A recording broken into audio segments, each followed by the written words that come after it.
नमस्कार, आप देख रहे हैं 4 PM बिहार और मैं हूं अभिषेक मिश्रा। चिराग पासवान का वनवास पूरी तरह से खत्म होता हुआ नजर आ रहा है। ऐसी खबरें हैं कि चिराग पासवान का वनवास अब खत्म होने वाला है और 2023 उनकी ताजपोशी का साल साबित होने वाला है।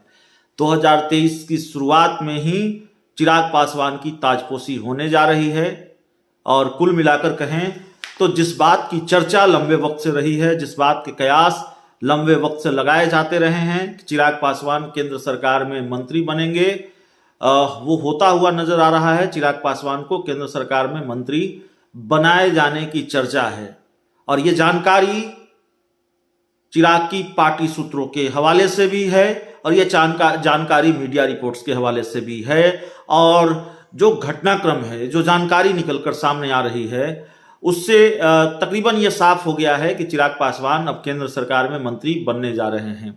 मोदी मंत्रिमंडल के विस्तार की खबर है। देखिए, कैबिनेट विस्तार की खबर बिहार से भी है और कैबिनेट विस्तार की खबर दिल्ली से भी है। दिल्ली में मोदी मंत्रिमंडल का विस्तार होना है और बिहार में नीतीश मंत्रिमंडल का विस्तार होना है। दोनों जगहों के बारे में कहा जा रहा है खरमास के बाद मंत्रिमंडल का विस्तार होगा और दोनों ही जगहों पर, सिर्फ बिहार नहीं, ऐसा नहीं है बिहार में मंत्रिमंडल का विस्तार होगा तो बिहार के मंत्रिमंडल विस्तार से ही बिहार की राजनीति पर असर होगा, नहीं। एक बड़ा असर मोदी मंत्रिमंडल के विस्तार से भी बिहार की राजनीति पर होना है। मोदी मंत्रिमंडल का विस्तार होगा तो जाहिर तौर पर उसका असर बिहार की राजनीति पर होगा। लंबे वक्त से यह चर्चा चलती रही है कि चिराग पासवान की आधिकारिक एंट्री का ऐलान बीजेपी में कब होगा और उनकी बीजेपी में, माफ कीजिएगा, एनडीए में एंट्री के कई मतलब हैं, कई मायने हैं। उनकी बीजेपी में एंट्री पर निगाहें इस वजह से भी टिकी हुई है, चिराग पासवान के मंत्री बनने पर निगाहें इस वजह से भी टिकी हुई है क्योंकि उससे फिर कई और खबरें बनती हुई, निकलती हुई दिखाई देंगी। उसके कई मतलब हैं। मसलन एक शोर हुआ, एक चर्चा हुई कि चिराग पासवान ने कुछ शर्तें बीजेपी के सामने रखी हैं और जिन शर्तों की चर्चा हुई उनमें से एक का जिक्र चिराग पासवान ने मेरे साथ ही किया था। हमारी जब बातचीत हुई थी तो उन्होंने हम ही से यह कहा था कि जिस गठबंधन का हिस्सा मेरे चाचा पशुपति पारस रहेंगे उस गठबंधन का हिस्सा मैं नहीं रहूंगा। तो क्या पशुपति कुमार पारस की एनडीए से विदाई होने जा रही है? क्या पशुपति कुमार पारस की मोदी मंत्रिमंडल से विदाई होने जा रही है? और देखिए, ईमानदारी से कहें तो पशुपति कुमार पारस की मोदी मंत्रिमंडल से विदाई होने जा रही है ऐसी कोई जानकारी हमारे पास नहीं है। चिराग पासवान मंत्री बन रहे हैं इसकी जानकारी है और मीडिया रिपोर्ट्स के हवाले से जानकारी आई। उसके बाद हमने अपने सूत्रों से भी कंफर्म करने की कोशिश की और उसके बाद एक खबर यह आई कि चिराग पासवान को जेट श्रेणी की सुरक्षा मिली है।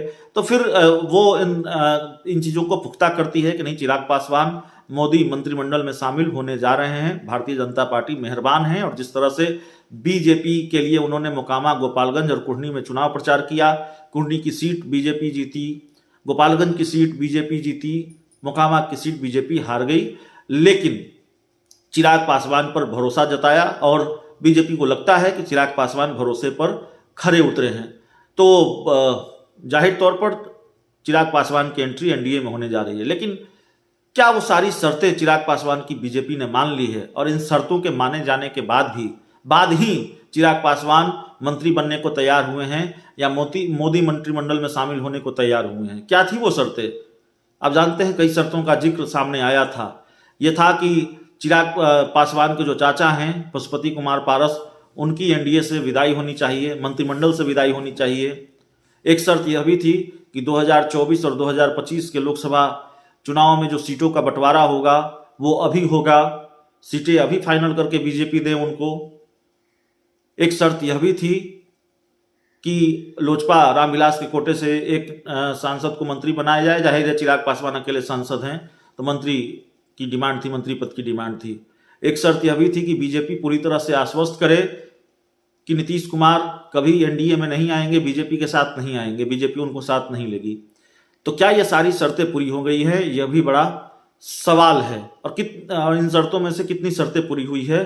कुछ शर्तें पूरी हुई हैं या पूरी शर्तें पूरी हुई हैं, यह देखना होगा। लेकिन चिराग पासवान मंत्री बनने जा रहे हैं ये खबर कंफर्म है। और जब चिराग पासवान मंत्री बनने जा रहे हैं तो निगाह पशुपति कुमार पारस पर भी टिकी हुई होगी।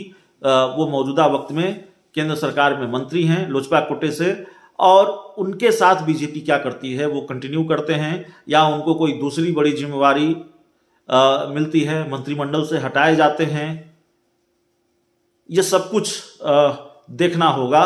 फिलहाल इस रिपोर्ट में इतना ही। बहुत बहुत धन्यवाद।